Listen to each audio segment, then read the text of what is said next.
Lucas e a senhora Carolina, para a gente... Isso. Ok?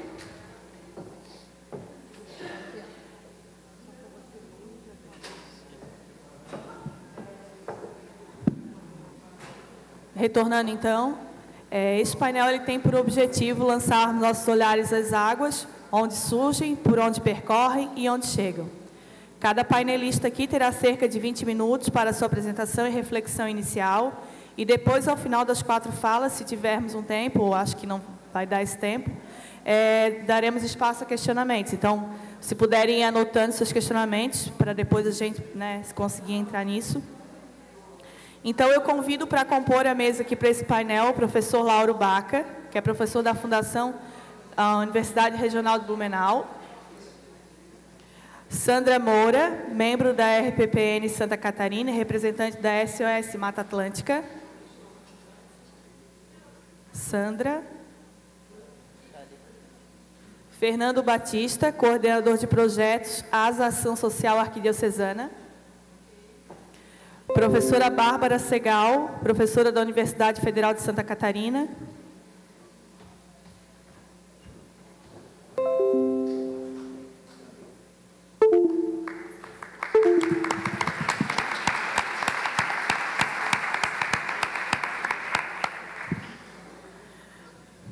Para iniciarmos, então, professor Lauro Baca, que nos falará sobre o tema Sem florestas não há água. O professor Lauro possui graduação pela Fundação Universidade Regional de Blumenau, especialização pela Universidade Federal do Rio Grande do Sul e mestrado em Biologia e Ecologia pelo Instituto Nacional de Pesquisas da Amazônia. Atualmente é professor do quadro da Fundação Universidade Regional de Blumenau. Passo a palavra, então, para o professor Lauro.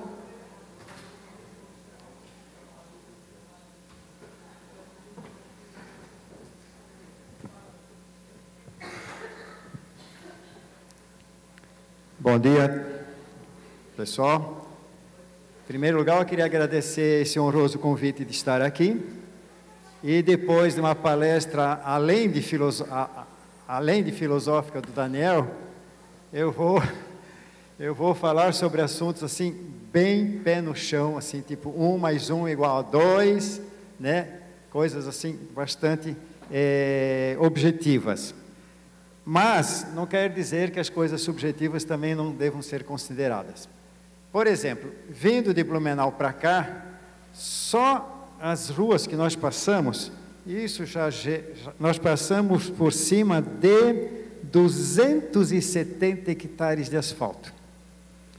Só a BR-101 duplicada, cruzando o estado no litoral de leste, de norte ao sul, nós temos 1.000 hectares de áreas absolutamente inviáveis para qualquer forma de vida, a não ser micro-organismos que consigam resistir àqueles ambientes. E nas laterais, onde tem um cantinho ou outro, quem sabe, o máximo uma minhoquinha e acabou, né? E, com isso, eu queria levantar a questão: o que é ser sustentável? Nesse exato local tão espaçoso em que nós nos encontramos, tem esse auditório, tem um monte de... Quem chega aqui é impressionante chegar nesse ambiente. Nesse exato local, há 300 anos, era só floresta. Então, se a gente coloca uma lâmpada de LED, a gente diz que a Alesc no estado é sustentável. Mas o que é ser sustentável no local que antes era floresta e nesse exato espaço ocupado por essa construção que é a Alesc, existe uma floresta com milhões e milhões de seres vivos de todos os tamanhos, alguns grandes. Ok? Então, o critério do que é ser sustentável, ele é muito subjetivo. Para quem nasceu no planeta automóvel, né? Para quem nasceu no planeta automóvel, um carro que faz uma quilometragem maior, que tem uma combustão completa, etc., etc., poluimentos, é sustentável. Nós temos aviões sustentáveis. Gente, qualquer Boeingzinho, esses aqui de Floripa são pequenos, ao decolar ele já queima toneladas, joga assim uma quantidade gigantesca de carbono no ar. No entanto, o avião de hoje, perto dos Boeing 707 de antigamente, eles são ecológicos. A gente ouve. Carro ecológico, avião ecológico, casa ecológica, tudo ecológico. Mas o que é ser ecológico? Ok? Eu falei da BR-101 aqui em Santa Catarina. Se pegarmos todas as estradas dos Estados Unidos, somando todos os estacionamentos, avenidas, estradas, etc., e juntássemos tudo numa área única, nós poderíamos...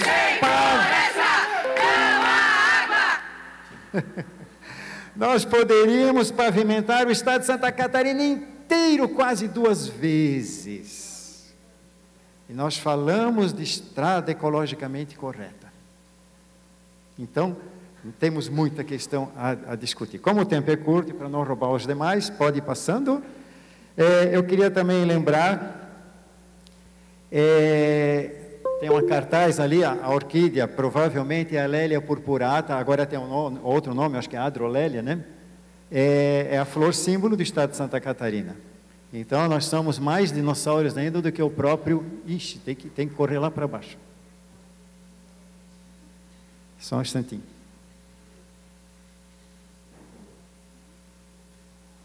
Não vai dar tempo. Aqui. Ok? Então, feita essa digressãozinha inicial, se puder apagar essas luzes aqui para ficar pelo menos algumas fotos de natureza mais bonitinhas, eu agradeço. Dá para apagar? A gente, onde encontramos águas límpidas e quase potáveis, como, não é o caso dessa foto, mas no Rio Garcia, em Blumenau, eu nado e bebo água ao mesmo tempo. Eu estou há 30, 40 anos bebendo aquela água e não morri, estou aqui falando para vocês. Tá?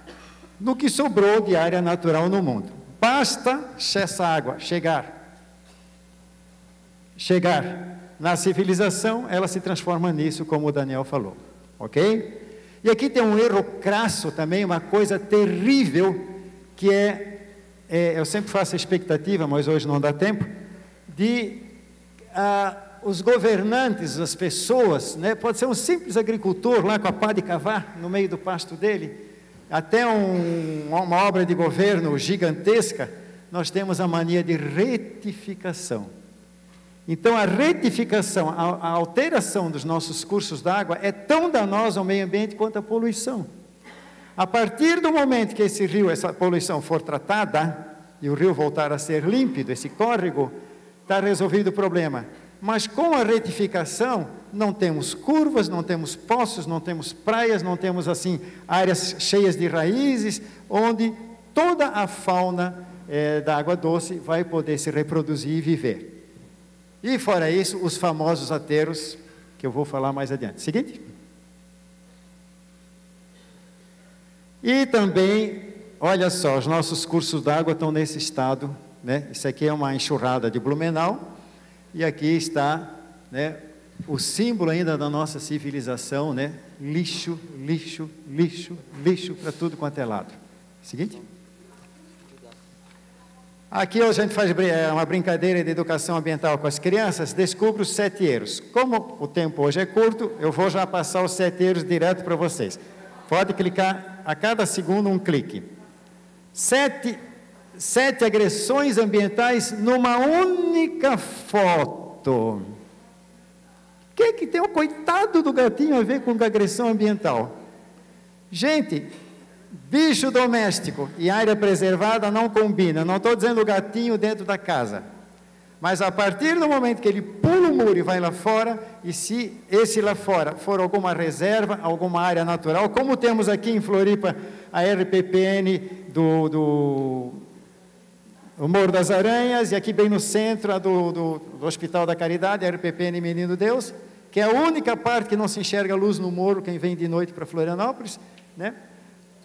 Qualquer gato da vizinhança que entra lá dentro, acaba com o que tiver lá de passarinho, de filhote de passarinho que caiu no chão e bobeou, lagarto que nasceu, enfim, bicho se mexeu, o gato comeu, né? Então, nesse sentido, bicho doméstico não é bem-vindo em áreas naturais. Tem histórias enormes para contar sobre isso, mas deixa para depois. Seguinte. Bom, para entrarmos então direto no nosso assunto, tópicos de hidrologia florestal, e a foto é bem sugestiva, a água que sai límpida da floresta, chega lá embaixo, encontra a cidade, vai, não dá para ver bem, mas lá no meio do centro, em cima da foto, está o centro da cidade de Blumenau. Então, vamos ver alguns números, que é uma pesquisa antiga que eu fiz, né? Esse aqui ainda não é da pesquisa. Não, pode voltar. Esses dados são extremamente conhecidos, então não estranhem a antiguidade da informação, porque isso é conhecido numericamente, preto no branco, já há muitas e muitas e muitas décadas, início do século passado, sem contar dados subjetivos que foram levantados por grandes naturalistas como Humboldt há mais de 200 anos, né? E a erosão, numa mata virgem, as chuvas do ano todo conseguem arrancar 1 quilo por hectare, ou seja, nada. Isso e nada é a mesma coisa. Aí vai, áreas mais montanhosas um pouco mais, bastou explorar uma mata, a erosão já salta para 220 quilos hectariano, uma pastagem 700, um cafezal 1.100, um algodoal 38 toneladas de solo fértil por ano. Eu não sei se vocês não estranharam, faz 1 mês e meio, 2, a enchente do rio Sena em Paris. Tem uma coisa absolutamente anormal, entre aspas, naquelas cenas das enchentes do rio Paris, foi noticiário no mundo todo. A água do rio Sena não era barrenta, gente. A água do rio Sena não era barrenta. Aqui basta São Pedro mijar em qualquer encosta, os nossos rios se transformam em uma sopa de lama, aquilo não é mais água. A erosão no nosso país é algo incrível, é intensa, é imensa, e como dizia um velho professor meu, grande sábio, Dr. Harold Scioli, ele disse sempre, os rios são o sistema renal da paisagem. Botando o olho no rio, a gente sabe de alguma coisa que está acontecendo na paisagem, ok? Lá no Parque das Nascentes, um afluente do Rio Garcia começou a aparecer barrento. Eu disse, pode ir lá ver que o vizinho meteu o trator para arrumar a estrada. Dito e feito. Não preciso nem ver, basta olhar para o rio. Ok? Vamos lá. Agora sim, vamos lá? O contrário. À medida que se desmata e se usa, a erosão aumenta. Mas essa experiência russa, já de muito tempo atrás, provou que à medida que se recupera a cobertura florestal, a erosão também pode ser sob controle. E não precisa a área toda, as estepes russas todas serem florestadas. Basta 30%, desde que conduzido por critérios, em curvas de nível, etc., etc., faixas, como se fossem armadilhas de capturar água a cada 300, 200 metros, conforme a declividade, 100 metros, conforme a declividade, mais larga ou mais estreita. Tá? Então, vejam, uma área como essa, que é o Parque Nacional da Serra de Itajaí, que nós levamos 25 anos lutando para que ele fosse criado, agora estamos em outra luta, espero que seja menos que 25 anos, para que ele seja implantado, né? E agora tem dinheiro no ICMBio para implantar, mas bastou surgir o dinheiro, o governo bota quem lá para dirigir o ICMBio? Alguém que não tem nada a ver com a área ambiental, né, Porta Nova? Botaram lá um cara que não tem absolutamente nada a ver com a área ambiental, ok? Não sei se já caiu, se não. Agora vem o principal do que eu quero falar. Sem rios não há floresta. Perdão, sem florestas não há água. Essa tabela mostra a comparação de 3 tipos de formações vegetais, a interceptação da água na vegetação, ou seja, a chuva que cai, bate na copa das árvores, bate na galharia, nas epífitas, nos musgos, enfim, aquele universo inteiro que tem numa floresta, até chegar no solo, alguma coisa escorre pelos troncos, etc. A gente chama isso de interceptação na vegetação. Ok? Os números vocês já devem ter visto aqui. Quanto mais desenvolvida a vegetação, maior a interceptação. A serapilheira, que é aquela camada de folhas no solo, a floresta artificial de pinos, no caso, aquela ganhou, porque tinha uma camada bastante espessa de pinos, ganhou dos demais. Aí, fazendo a soma, nós verificamos que quase a metade, bem mais que 1/3 da água das chuvas numa floresta de boa qualidade, floresta ombrófila densa da nossa região, não toca o solo. Para onde é que ela vai? Evapora de novo, vai para a atmosfera, vai dar umidade para a atmosfera para chover mais adiante, em algum lugar, ok? E a infiltração na água do solo, então, é um negócio impressionante. Para poupar o tempo, vamos para a imagem seguinte. Antes da imagem seguinte, essa aqui é uma árvore desse tipo, a grande dupla, Roberto Miguel Klein e Padre Raulino Reitz, eles, numa única figueira de grande porte, tipo essa aí, não é essa, mas tipo essa, eles calcularam que essa figueira tinha 10.000 bromélias vivendo sobre a sua enorme copa e pelos galhos e por aí afora. Cada bromélia retendo uma quantidade mínima de 1 litro de água depois de uma chuva forte. Então, vocês vejam como a floresta contribui para amortecer as ondas de cheias, retendo a água que vão sendo liberadas lentamente, e aquela água que consegue chegar no solo, entra direto no solo, né? Uma experiência que vocês podem fazer com qualquer criança.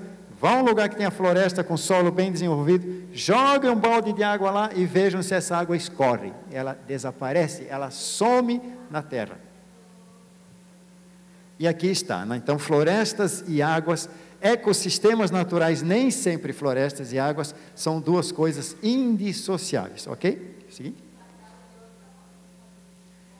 Uma pesquisa feita pelo Refosco, hoje ele é doutor, PhD, né? Na época foi a dissertação, o trabalho de conclusão de curso, mostrou que, à medida que se desmatou o Vale do Rio Itajaí do Norte, a vazão média anual do rio aumentou.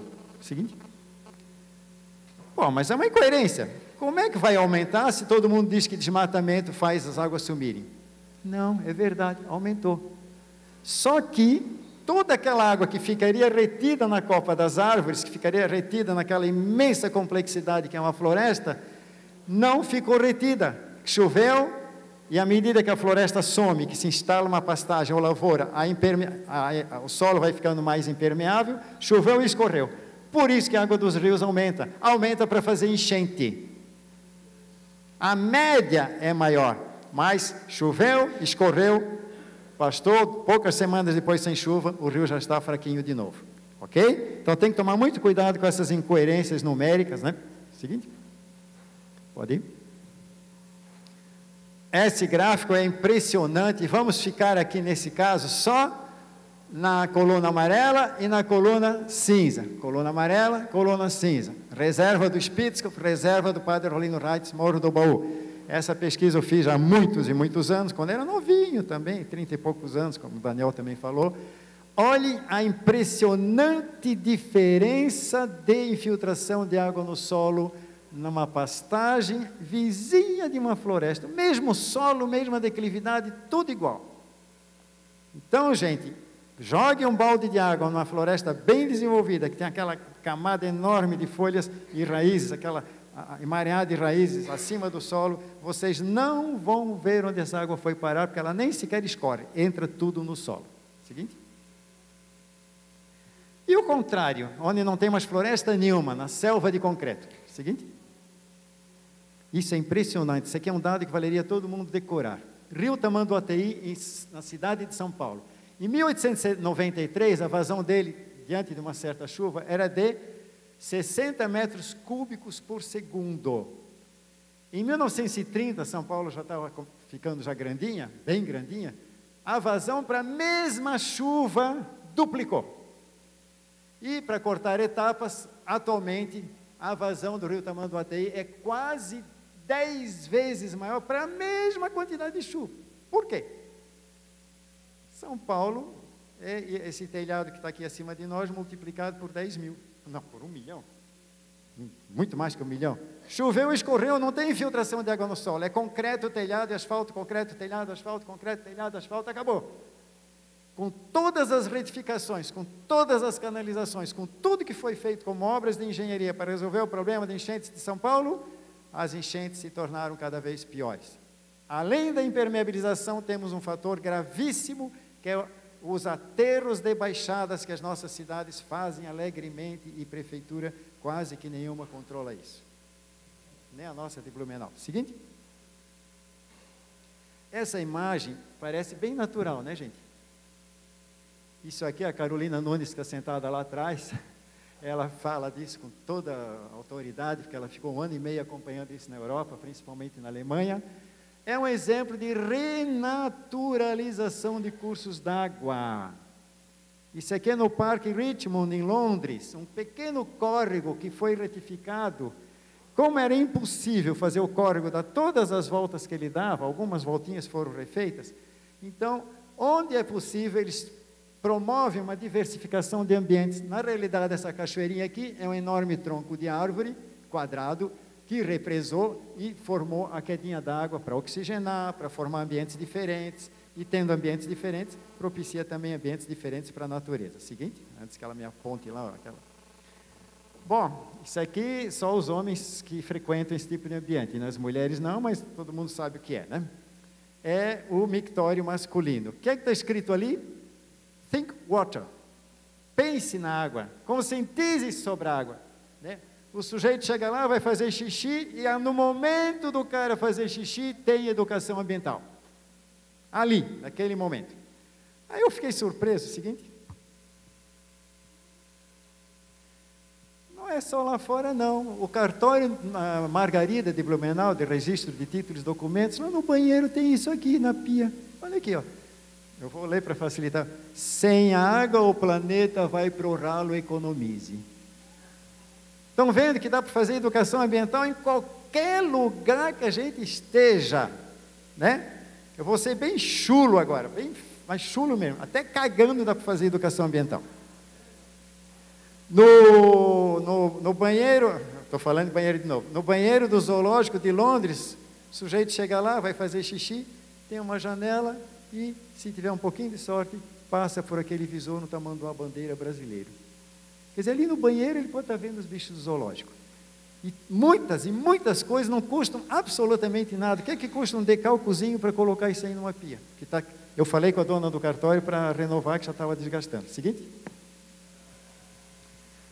Bom, agora bem rápido, esqueçam o tamanho da tabela, apenas o que está escrito embaixo. Blumenau tem registros fidedignos de enchentes. A doutora Beate Frank fez um levantamento. Há uma correlação perfeita da curva de desmatamento no Vale do Itajaí. O Vale do Itajaí é problemático por enchentes, é o vale mais problemático de enchentes aqui de toda Santa Catarina. E nos primeiros 50 anos da história de Blumenau, deu 11 enchentes. Seguinte. Segundo cinquentenário, 20 enchentes em 50 anos. Terceiro cinquentenário, até o ano 2000, 30 enchentes em 50 anos. A correlação é perfeita. Eu dividi aqui de 50 em 50 anos, ela fez de 20 em 20 anos e colocou junto o gráfico da taxa de desmatamento. A curva do desmatamento acompanha a curva da frequência de enchentes. Não o tamanho da enchente, mas a frequência da enchente. Então, uma correlação estreita sobre isso. Pronto, lá vai. Seguinte. Bem rapidinho, na época que eu trabalhava no Parque Ecológico Artesc, que virou Parque das Nascentes, que foi embrião do Parque Nacional da Serra de Itajaí, e como eu estava lá na empresa, eu quis fazer a comparação do custo do tratamento de água da empresa comparado com 10, seria 11, mas uma não informou. A média das 11 empresas têxteis de Blumenau, 86,8 centavos de cruzados na época, por metro cúbico de água tratada. Custo da Artex, 0,173. Agora vem uma surpresinha. Seguinte. Tá, aí vem os prejuízos, pode passar. Pode clicar 3, 4 vezes. Mais uma e mais uma. Agora mais uma. Agora. Tá? Então, a diferença entre da água da Artex, na época era Artex, agora é Coteminas, comparada com 9 outras empresas têxteis de Blumenau, foi de 1 para 5 cruzados na época. Não importa transformar em real, nem cruzeiros, nem nada. O que interessa é a proporção, ok? 1 para 5 cruzados. Pois bem, 30 ou poucos anos depois, saiu a notícia que Nova York revolucionou o sistema deles de captação de água, ok? Pode pensar. O seguinte. Para cada dólar investido na preservação lá nas cabeceiras, Nova York está economizando 7 dólares de tratamento de poluição. Se tivesse que pegar o rio ali na frente da cidade, mesmo não poluído, porque lá não é tão poluído como os nossos, e fizesse o tratamento convencional. Quero dizer com isso o seguinte: florestas, ecossistemas naturais, tem valor também econômico a sua preservação. Não é como os ecólogos e ambientalistas eram taxados antigamente de, eles só querem saber de borboletinhas, passarinhos e flores, são sonhadores. Não. Com pé no chão, preservação, rende também, digamos, os países, os municípios e as nações economizam. Eu acho que todo mundo sabe que se vocês chegarem no restaurante em Nova York e pedir um copo d'água, o garçom vai lá na torneira, enche de água e traz. O nova-iorquino bebe água mineral na torneira. Investiram na preservação. Estou tentando correr. E o investimento foi tal que lá nas montanhas, já na divisa com o Canadá, 200, quase 300 quilômetros de Nova York, e a cidade, o condado de Nova York, pagou tudo isso para os outros condados. Lá, uma simples ponte rural, onde tem a propriedade particular, eles trocam a ponte de vez em quando, porque aos poucos ela vai ficando impregnada de gotinhas de óleo que pingam de trator e de caminhão. Eles trocam a ponte para aquilo lá não se impregnar e com as chuvas cair no rio. Os criação de porcos retiraram da beira do rio e colocaram a 200 metros na margem de qualquer córregozinho. Tem tratamento e além do tratamento, se der um acidente, esse acidente tem 200 metros de filtragem antes de chegar no córrego. As estradas são cuidadosamente mantidas, as estradas de terra, para jamais aquela chuva levar a erosãozinha da estrada para o rio. As saídas sempre são para uma relva ou para uma floresta ali ao lado e nunca direto para a estrada. Com isso, o nova-iorquino e o turista que está lá bebe água mineral direto da torneira do hotel, não precisa pedir. Seguinte. Agora uma coisa... ela já correu, já acabou a surpresa. Tudo bem. Vou tentar fazer um resumo. A declividade, abaixo de 11% de declividade no Vale do Itajaí tem apenas... onde é que está? A agricultura de ciclo anual é viável apenas em solos com até 11% de declividade.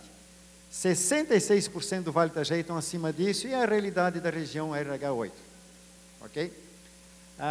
Aqui na região não é muito diferente, porque Florianópolis é montanhosa, as vizinhanças de Florianópolis são montanhosas, o município de Quente, de Antônio Carlos aqui, tem um município extremamente montanhoso, né, apesar de ter uma boa área agrícola, etc.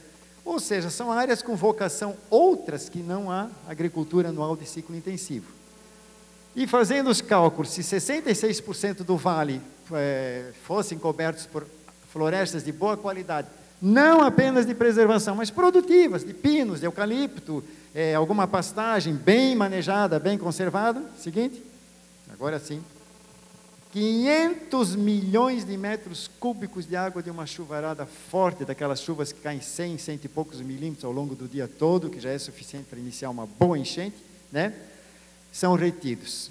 As 3 barragens juntas retêm 463. Por que os governos só investem? O que os governos fazem de concreto? Só concreto. Outra pergunta? A ênfase em obras estruturais. Há um projeto de abrir uma canalização para desviar o rio Itajaí, ali em Itajaí Navegante, vai custar 1 bilhão e 600 milhões de reais, gente. Quanto custaria preservar essas florestas? Estão vendo a diferença, né? Por que será que o enfoque é só em obras? Será que é burrice a visão deles? Cada um chega à sua conclusão. Então, já o tempo acabou, vamos correr. Pode apertar os 2 direto. Eu queria terminar com essa radiografia que foi feita pelo Inventário Florístico e Florestal de Santa Catarina. Isso é recente, os trabalhos continuam saindo publicações. Santa Catarina é modelo, é o estado que mais conhece a sua flora e a sua vegetação em todo o Brasil, já há mais de 40 anos, graças à dupla Raulino Reitz e Roberto Klein, e continua na frente, né? Nascido na tua terra, lá em Antônio Carlos, né? O inventário descobriu isso que vocês já leram ali, não vou falar, e que 32% das espécies arbóreas foram encontradas com menos de 10 indivíduos no estado. Olhem só, em 50 anos, que não é nada, não dá um estalo de dedo para a escala de tempo da natureza, o estrago que foi feito. Aí um ex-governador aqui de Santa Catarina passava com o helicóptero do governo por cima, ou de aviãozinho por cima, olhava, mas está cheio de florestas. Aí pousava lá no oeste, falava com seus amigos madeireiros, isso é um absurdo, esses ecologistas não estão assim, fora da realidade, olha quanta floresta tem aqui. Aqui está a radiografia, pode passar os 2 seguintes, o quadro todo. Aqui está a radiografia do que está as nossas florestas. Mais parecida com isso, uma floresta fininha, de pouca diversidade, número de espécies reduzidos, metade do estoque de madeira por hectare, madeira e biomassa por hectare da floresta original, ok? Então, aquilo que o governador passa de avião ou helicóptero e vê, é uma espécie de espectro do que era a floresta original no nosso estado. Gente, isso aqui é ciência, não tem o que... Quem quiser discutir, faça um levantamento igual e veja qual é o resultado. Isso é ciência. Duvidou? Faz o mesmo experimento, meça, mude o método, seja o que for, para ver o que dá diferente. É pé no chão. Então, em contraposição à palestra anterior, a minha é menos filosófica, mas tem um profundo embasamento filosófico também. Agora, eu acho que está. E essa frase mereceria estar em tudo quanto é parede, de tudo quanto é sala de aula, de tudo quanto é gabinete da administração pública, direta e indireta, até na casa das pessoas, né? Quantas coisas deixam de ser feitas porque não dá, não tem recurso, etc. Quem quer, faz. Seguinte. E aí, então, para terminar, os bichinhos da fauna da nossa RPP, né? A Sandra é a secretária da Associação RPPN Catarinense. Eu me inscrevi aqui como representante da RPPN Catarinense. Se eu soubesse que tu estavas aqui, eu teria inscrito como da Capreno, mas tudo bem. Mas não só esses bichinhos simpáticos que agradecem, também os menos simpáticos agradecem. Todos têm direito à vida, seja qual for a espécie. Aí entra a questão de ética ambiental. E com esses obrigados eu encerro, para não passar mais um minutinho do tempo, além daqueles que eu passei. Muito obrigado, gente.